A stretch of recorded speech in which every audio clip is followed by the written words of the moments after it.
Salam, Bapak Ibu Saudara, salam. Kita berjumpa kembali. Bapak Ibu Saudara, ada hal yang menarik ketika kita menjumpai dalam khotbah Yesus di bukit. Tuhan berkata, "Berbahagialah mereka yang berduka cita." Perkataan Tuhan ini unik, menarik, sekaligus sukar untuk dipahami karena seolah-olah melawan arus pandangan dunia. Apalagi dalam konteks kehidupan kita sekarang di masa ini yang sangat diwarnai dengan hedonisme. Ketika kita menjadikan kebahagiaan, kesenangan itu sebagai tujuan ukuran nilai kehidupan.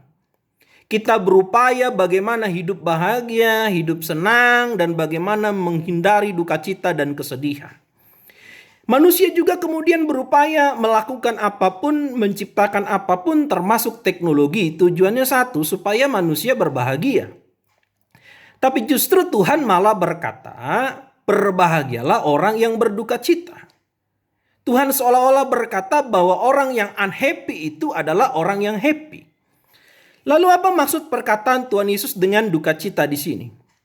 Bapak Ibu Saudara, yang perlu dipahami adalah bahwa duka cita di sini bukan hanya sekedar dimaknai dalam pengalaman musibah. Kita berduka cita kehilangan orang yang kita kasihi, kita kehilangan pacar, kehilangan pekerjaan, mengalami kerugian dalam bisnis dan lain sebagainya. Tapi duka cita di sini lebih dimaknai sebagai duka cita rohani, duka cita yang dipimpin oleh Tuhan. Apa itu duka cita rohani?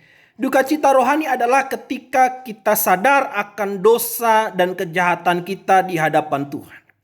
Duka cita rohani itu adalah kesedihan yang kita rasakan karena kita telah menyakiti hati Tuhan.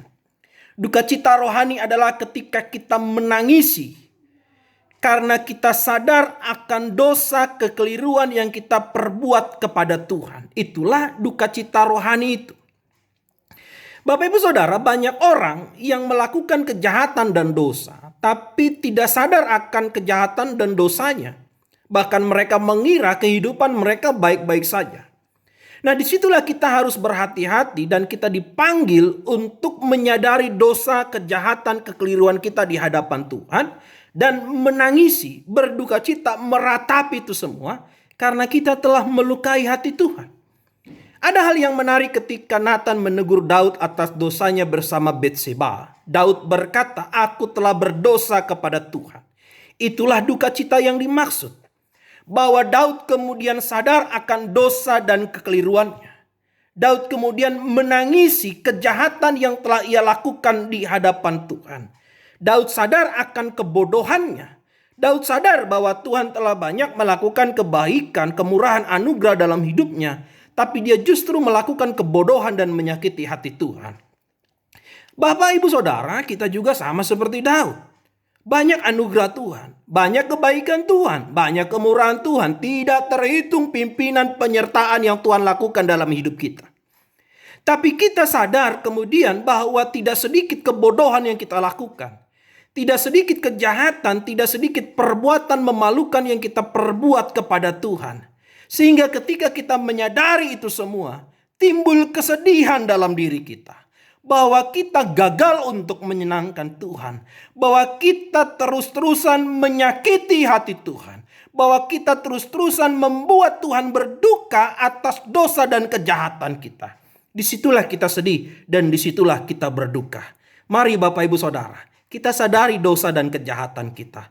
Kita menyesali dosa dan kejahatan kita. Kita menangisi dosa dan kejahatan kita. Kita berduka cita atas itu semua. Kita memohon pengampunan Tuhan. Dan Tuhan berkata bahwa mereka yang berduka cita adalah mereka yang berbahagia. Selamat berduka cita. Tuhan memberkati kita semua. Salam.